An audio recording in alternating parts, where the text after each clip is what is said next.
Қайырлы күн достар, 18 жасқа дейінгі балаларға $3000 қалай беріледі, шоттарына қалай түседі?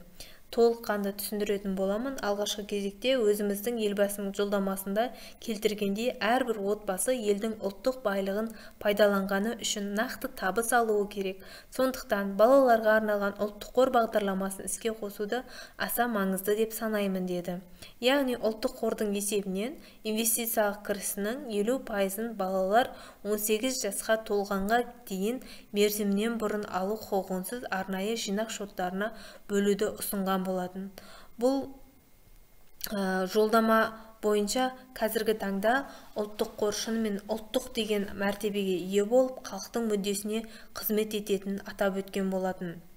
Осы кезекте мен толыққанды түсіндіріп өтсем, бұл бағдарламаның болжамды суммасы бүгінгі таңда $3000, яғни ұлттық экономика министрі Әлібек Қуантыровтың айтуынша, ұлттық қордың өткен жылдағы инвестициялық табысы есепке алынып, балалардың шотына бөлінеді. Инфляциядан қорғау үшін қаражат доллармен есептелінетін болады. Яғни 2024 жылғы 1 қаңтарда балаларға 2023 жылғы табыстан ақша аударылады. Сіздерге уже 2023 жылдың өзі қазіргі таңда есепке алынып отыр. Әр балаға $3000 беріледі дегенге келсек, $3000 болжамды сумма. Яғни қазір қосымша тағы есептеліп жатыр, бірақ бұл дүниеге келген сәттен бастап жүйеге қосылған балалар, яғни 2024 жылы туғандар үшін ескерген жөн. Ал жүйе 2024 жылдан бастап іске қосылады. Сол себепті бала жобаға бір немесе 2 жылға ғана қатысуы мүмкін.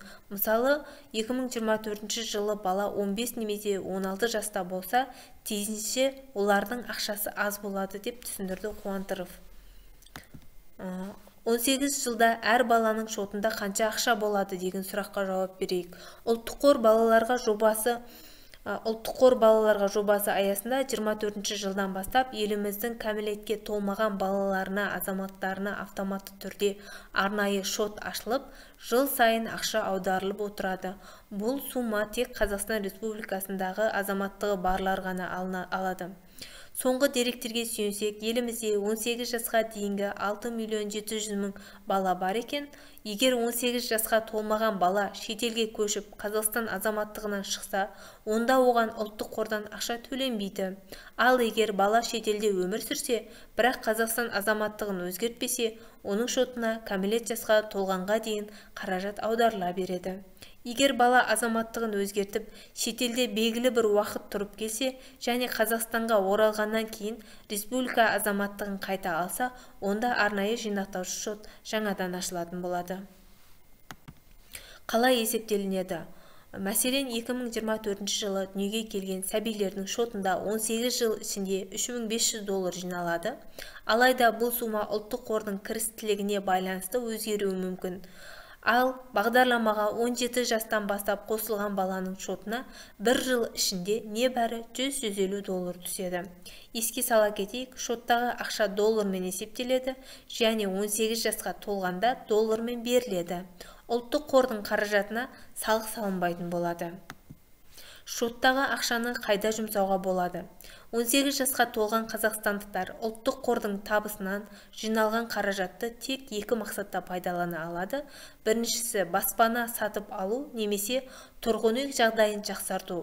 Бұл ретте тұрғын үйді тек Қазақстан аумағында ғана сатып алуға рұқсат етіледі. Екінші, білім алу. Отандық жоғары оқу орындарымен қатар шетелдік университетте оқуға мүмкіндік береді. Заңда қаражатты емге жұмсау мүмкіндігі қарастырылмаған. Қаражатты мерзімінен бұрын шешіп алуға тыйым салынады. Тек оқу біліммен ғана баспанаға ғана беріледі. Бір отбасының балаларына ұлттық қордан жиналған қаражатты отбасы банктегі ортақ депозитке аудару құқығы беріледі. Яғни, ағайынды балалар кәмелетке толғаннан кейін шоттағы ақшасын отбасы банкіне аударып, бірігіп пәтер сатып ала алады. Балалардың арнайы жинақтаушы шоттарының операторы бірыңғай жинақтаушы зейнетақы қоры болып табылады. Тыңдағандарыңызға рахмет. Менің каналыма тіркеліп отырыңыздар. Әрдайым пайдалы қаржы жағынан, несие жағынан, мемлекеттік бағдарламалар жағынан толыққанды ашып түсіндіретін боламын. Сау болыңыздар.